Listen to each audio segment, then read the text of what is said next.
ಈ ಚಾನೆಲನ್ನು ಲೈಕ್ ಮಾಡಿ ಸಬ್ಸ್ಕ್ರೈಬ್ ಮಾಡಿ. ಅಥಣಿ ತಾಲೂಕಿನ ಶಿಕ್ಷಣ ಇಲಾಖೆ ಅಧಿಕಾರಿ ಕಾಣದ ಕಡಲಿಗೆ ಹಂಬಲಿಸಿದೆ ಮನ ಎನ್ನುತ್ತಿದ್ದಾರಂತೆ. ಸರ್ಕಾರಿ ಶಾಲೆ ಅಂದರೆ ಸರ್ಕಾರಕ್ಕೆ ಇಷ್ಟೊಂದು ನಿರ್ಲಕ್ಷ್ಯನ? ಈಗ ಈ ಪ್ರಶ್ನೆ ಜನಸಾಮಾನ್ಯರಲ್ಲಿ ಮೂಡಿದೆ. ಕಳೆದು ಹೋಗುತ್ತಿರುವ ಅವತ್ತಿನ ಶಿಕ್ಷಣ ವ್ಯವಸ್ಥೆ ಮಧ್ಯ ಇವತ್ತಿನ ದಿನಮಾನಗಳಲ್ಲಿ ಉತ್ತರ ಕರ್ನಾಟಕ ಭಾಗದ ಶಾಲಾ ಮಕ್ಕಳಿಗೆ ಮೂಲ ಸೌಕರ್ಯದ ಜತೆ ಪಾಠ ಕೇಳಲು ಕೊಠಡಿ ವ್ಯವಸ್ಥೆಗಳು ಕಾಣಿಯಾಗಿವೆ. ಇದು ಅಥಣಿ ತಾಲೂಕಿನ ಹಾಲಹಳ್ಳಿ ಗ್ರಾಮದ ಸರ್ಕಾರಿ ಶಾಲೆಯ ದುಸ್ಥಿತಿ. ಇವತ್ತಿನ ದಿನಮಾನಗಳಲ್ಲಿ ಶಾಲೆಯಲ್ಲಿ ವಿದ್ಯೆ ಕಲಿಬೇಕಾದ್ರೆ ದುಡ್ಡು ಕೊಟ್ಟು ಪಡೆದುಕೊಳ್ಳಬೇಕು ಎಂಬ ಸ್ಥಿತಿ ನಿರ್ಮಾಣವಾಗಿದೆ.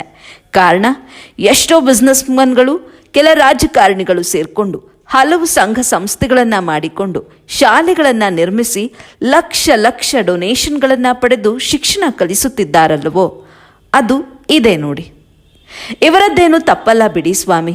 ಯಾಕಂದ್ರೆ ನಮ್ಮ ಕರ್ನಾಟಕ ರಾಜ್ಯ ಸರ್ಕಾರ ಮೊದಲೇ ಅವರ ಮನೆ ಜಗಳ ಬೀದಿಗೆ ಬಂದಿದೆ.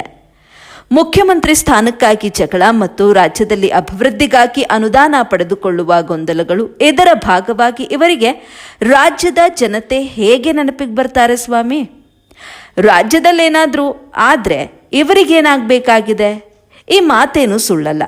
ಇದೇ ಅಥಣಿ ತಾಲೂಕಿನಲ್ಲಿ ಮತಕ್ಷೇತ್ರ ಅಭಿವೃದ್ಧಿಗಾಗಿ ಮುಂದೆ ಬರಬೇಕು ಅಂತ ಸ್ಥಳೀಯ ಶಾಸಕರು ಕೋಟಿ ಕೋಟಿ ಅನುದಾನಗಳನ್ನು ತಂದರೂ ಕೂಡ ಅಧಿಕಾರಿಗಳು ಸ್ಥಳೀಯ ಶಾಸಕರಿಗೆ ಕಪ್ಪು ಚುಕ್ಕೆ ಬರುವಂತೆ ಹಾಗೂ ಅವರ ಕುತ್ತಿಗೆ ಕೊಯ್ಯುವಂಥ ಕೆಲಸ ಮಾಡುತ್ತಿದ್ದಾರೆ. ಇದು ಹೀಗೆ ಮುಂದುವರೆದ್ರೆ ಬರುವ ZP ಚುನಾವಣೆಯಲ್ಲಿ ಅವರಿಗೆ ಕೆಟ್ಟ ಹೆಸರು ತರುವ ಕೆಲಸ ಶಿಕ್ಷಣ ಇಲಾಖೆ ಅಧಿಕಾರಿ ಮಾಡುತ್ತಿದ್ದಾನೆ. ಈತನಿಗೆ ನಾಚಿಕೆ ಮಾನ ಮರ್ಯಾದೆ ಏನಾದರೂ ಇದೆಯಾ ಇಲ್ವಾ ಮಾರಿಕೊಂಡಿದ್ದಾನ?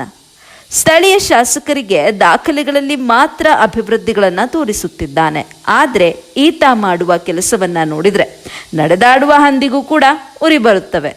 ಇಂಥ ಚದುರಂಗಿ ಆಟ ಆಡುವ ಇಂಥ ನಿರ್ಲಕ್ಷ್ಯ ಅಧಿಕಾರಿಗೆ ಸ್ಥಳೀಯ ಶಾಸಕರು ಯಾವ ರೀತಿ ಕ್ರಮ ತೆಗೆದುಕೊಳ್ಳುತ್ತಾರೆ ಅನ್ನೋದನ್ನ ಕಾದು ನೋಡಬೇಕಾಗಿದೆ.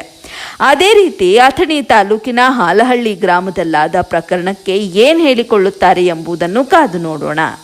ಇದರ ಮಧ್ಯಭಾಗದಲ್ಲಿ ನಮ್ಮ ರಾಜ್ಯದ ಶಿಕ್ಷಣ ಇಲಾಖೆಯ ಸಚಿವರಾದ ಮಧು ಬಂಗಾರಪ್ಪ ಸಾಹೇಬ್ರು ರಾಜ್ಯದಲ್ಲಿದ್ದಾರಾ ಅಥವಾ ಏನೋ ಕಾಣೆಯಾಗಿದ್ದಾರಾ? ಇವರ ಸರ್ಕಾರದಲ್ಲಿ ಅನುದಾನ ಇದೆಯೋ ಇಲ್ವೋ? ಬಂಗಾರಪ್ಪ ಅಂತ ಹೆಸರನ್ನ ಇಟ್ಕೊಂಡು ದುಡ್ಡಿಲ್ಲ ಅಂದರೆ RBIನಲ್ಲಿ ಲೈಸೆನ್ಸ್ ತೆಗೆದುಕೊಂಡು ಬಂಗಾರ ಅಡ ಇಟ್ಟುಕೊಳ್ಳುವ ಫೈನಾನ್ಸ್ಗಳನ್ನು ಮಾಡಿಕೊಂಡಿದ್ದಾರಲ್ವೋ, ಅಲ್ಲಿ ಬಂಗಾರ ಅಡ ಇಟ್ಟು ಶಿಕ್ಷಣ ಕೊಡ್ರಿ ಬಂಗಾರಪ್ಪ ಸಾಹೇಬ್ರೆ ಅಂತ ಕೇಳುತ್ತಿದ್ದಾರೆ ಜನರು. ಇನ್ನು ಮುಂದಾದರೂ ಅಥಣಿ ತಾಲೂಕಿನ ಶಿಕ್ಷಣ ಇಲಾಖೆಯ ಅಧಿಕಾರಿಯ ಕಾಣದ ಕಡಲಿನಲ್ಲಿ ಹಂಬಲಿಸಿದೆ ಮನ ಸುದ್ದಿ ನೋಡಿಕೊಂಡು ಏನು ಕಾನೂನು ಕ್ರಮ ಪಡೆದುಕೊಳ್ಳುತ್ತಾರೆ ಎನ್ನುವುದನ್ನು ಮಾಧ್ಯಮದವರಿಗೆ ಹೇಳಿಕೆ ಕೊಟ್ಟರೆ ಸಾಕು. ಇಲ್ಲವಾದಲ್ಲಿ ಇವರ ಮೇಲಧಿಕಾರಿಗಳು ಏನು ಚೀಸು ಬಡಿ ಹೇ ಮಸ್ತ್ ಮಸ್ತ್ ಅಂತ ಕುಳಿತಿದ್ದಾರೋ ಎಂಬುದನ್ನ ಕಾದು ನೋಡಬೇಕಾಗಿದೆ. 3 ವರ್ಷ ಹಿಂಗಾಗೈತಿ ಅಂತಿಲ್ಲ. ಕುಡಿ ನೀರಿಂದ ಎಲ್ಲ ಸೌಲಭ್ಯ ಐತಿಲ್ಲ. ಈಗ ನಿಮ್ಗೆ ಸಮಸ್ಯೆ ಇರೋದೇನ? ಶೌಚಾಲಯ ಐತ್ರಿ. ಸಾಲಿ ಒಂದು ಬಿದ್ದೈತ್ರಿ ಅಲ್ಲಿ ಹಿಂದ್ರಿ. ಅದು ನಮಗೂ ಕಟ್ಟಡ್ರಿ, ಅದು ಎಲ್ಲ ಜಾಯಿಂಟ್ ಅದಾವ್ರಿ. ಎಲ್ಲ ಜಾಯಿಂಟ್ ಐತಿ. ಎಷ್ಟು ವರ್ಷ ಆತೈತಿ ಕಟ್ಟಡ ಬಿದ್ದ? 3 ವರ್ಷ. ಇಲ್ಲಿ ಯಾವ ಅಧಿಕಾರಿಗಳು ಇದನ್ನ ಬಂದು ಅದನ್ನ ಭೇಟಿ ಕೊಡೋದು ಏನು ಮಾಡಿ ಅಂತಾರಿ? ಎಲ್ಲ ಹಂಗ ಹೋಗ್ರಿ, ನೋಡ್ ಹಂಗ ಹೋಗ್ರಿ, ಏನು ಮಾಡಲ್ರಿ. ಅಂದ್ರೆ ನಿಮ್ಗೆ ಅಭಿವೃದ್ಧಿ ಮತ್ತು ಶಿಕ್ಷಣದಿಂದ ಭಾಳ ವಂಚಿತವಾಗತ್ತೀರಿ. ಏನು ಹೇಳ್ತೀರಿ ಅಭಿ? ಏನು ಹೇಳಕ್ಕೆ ಇಷ್ಟಪಡ್ತೀರಿ? ನಾನು ಹೇಳೋದ್ರಿಂದ ನಮ್ಮ ಕಟ್ಟಡಿಲ್ರಿ, ಹೊರಗೆ ಶೌಚಾಲಯ ಕಟ್ಬೇಕ್ರಿ. ನಮ್ಮ ಕಟ್ಟಡ ನೋಡ್ಬೇಕ್ರಿ, ಮ್ಯಾಗ ಹಂಗೆ ಸೋರ್ತಿರ್ತಾವ್ರಿ. ಸಾಲು ಸೋರ್ತೈತಿ. ಹಾಂ ರೀ, ಅದು ಸೋರ್ತೈತೆ. ಯಂತ್ರ ಯಾವಾಗ ಬರ್ತೈತೆ ಹೇಳಕ್ಕೆ ಬರಲ್ರಿ. ಅಲ್ಲೇ ಸೈಡ್ ರೀ. ನಿನ್ನ ಹೆಸರು? ನನ್ನ ಹೆಸರು ಸಚಿನ್.